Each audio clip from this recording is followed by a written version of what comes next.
Okay, let's talk about what I see a lot of trainers doing with their athletes or their patients or clients, functional training, okay?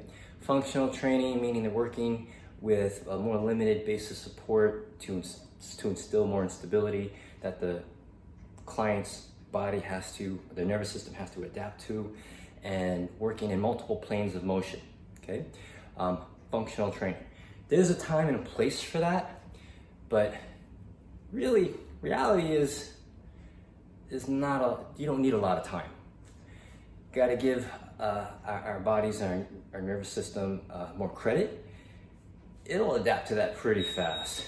And with all these balance and instability and mobility and 3 planes of motion, all these things, this freedom of motion, what they're giving up for that is the ability of the body to create stiffness, to create force. In other words, to be really strong, okay?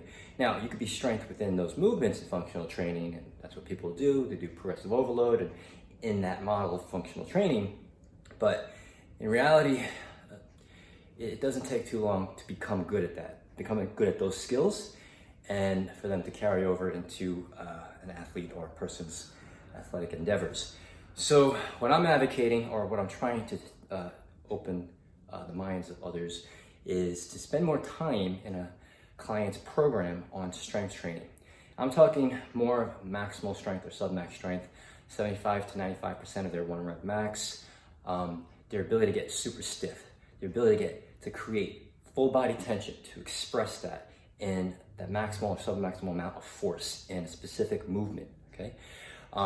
That's a long-term investment. That doesn't happen overnight. I'm not saying you should do that all the time. Generally recommending 2 to 3 times a year to progressively periodize into a program specifically for a strength, sub-max or max strength gains. 2 to 3 times a year, that should be more than enough. And then all the other times a year, you could do whatever else, hypertrophy, functional training, whatever you want to call it. But in general, people don't spend enough time to get strong. They don't realize, look at any power lifter.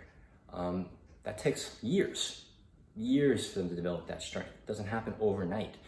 And so that long-term investment in strength, or the ability or capacity to produce that amount of force or strength, that carries over much more than, say, someone that's just training all the time, doing functional training, multiple planes of motion, standing on one leg on a Bosu ball, or standing on a Swiss ball doing squats.